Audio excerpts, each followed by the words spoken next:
I'm here to talk to you about Project MyGov. And Project MyGov is an effort to reimagine how citizens interact with government through an experience designed around their needs, not our bureaucracy. And to kind of give you a sense of what that means, I want to talk to you about Alice. Just a sort of persona that we're going to use to illustrate this. Alice is married. She's got 2 kids. She served in Iraq for 4 years. She's a veteran.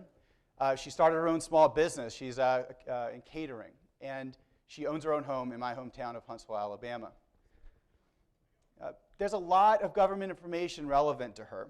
Of course, she goes to the Veterans Affairs for information about her benefits. She'll probably interact with the Department of Education for information about student loans. Of course, there's the Consumer Product Safety Commission that's going to help her keep tabs on product recalls and cribs and all sorts of issues. There's the Small Business Administration for information about loans and other support for her business. And then say you've got something like the Consumer Financial Protection Bureau that's going to have resources about her mortgage or a way for her to file a complaint. She has to go to each of these places to get that information. And sometimes she may not even know that these exist, and that's a problem. And that's also just the tip of the iceberg. The government has all sorts of things relevant to her, but they're scattered and they're buried deep within this bureaucracy. And that's the key question of MyGov. How can we identify those things and bring them to her? Now, we first tried to tackle this problem with FirstGov, whose mission was to provide the public with easy one-stop access for all federal information and services. And I think 12 years later, we can all agree that FirstGov was certainly not the last .gov. But that's not to say that websites are bad. We've actually had some really great examples of websites in the last few years. Take the recent StudentAid.gov that Education just put out. It's a great example of user-centric design that helps people find the right student aid resources based on their needs.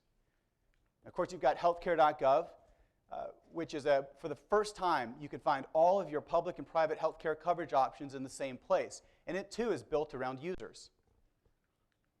Or consumerfinance.gov. Here is a site for the Consumer Financial Protection Bureau that offers a range of resources to empower consumers and also a way for them to file complaints.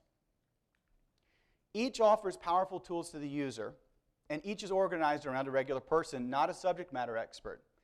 But that said, there's still more we can do. These are 3 distinct sites produced by different agencies. And although Alice might end up at StudentAid.gov with her kid researching college affordability options, she might not know about some of the benefits relevant to her at healthcare.gov, or that she can actually get help with her mortgage at consumerfinance.gov. There's not an efficient superstructure across the federal web space to help her discover these things. And of course, as I said earlier, this is just the tip of the iceberg. The web has brought incredible efficiency to the relationship between government and citizens. You can pay taxes in your pajamas. You can go research energy-efficient light bulbs or laundry machines at EnergyStar.gov. You can even track a robot on Mars. All right. So there's a NASA fan here.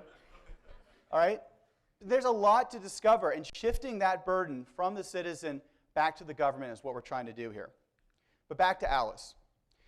I want to stress that we're not here to create yet another website that Alice has to remember. MyGov is a service that goes out into the federal bureaucracy, identifies the information and services relevant to her based on her needs, brings that together into a personalized experience, and that we can present perhaps through its own standalone dashboard or perhaps in the context of sites that she's already visiting. And this is a pretty big challenge, but the good news is it's building on momentum that's already out there. Of course, we've got USA.gov, which has done incredible work laying down the groundwork for how we organize information around topics rather than bureaucracy. And I'm sure many of you have heard about our colleagues across the pond at the United Kingdom's Government Digital Service that have made some remarkable achievements with gov.uk. Now, both of these make search a central part of their strategy, and that's going to serve as a key component of ours moving forward. But our bigger picture is truly a no wrong door approach, where every federal touchpoint participates in this agency-agnostic, people-centered service. And we're not just solving for today. This approach also allows us to add a new dimension as people's information and needs change over time. Imagine if Alice creates a custom profile focused on her interests. one that enables notifications and alerts if content she saw yesterday changes tomorrow, like a new product recall or veterans benefit.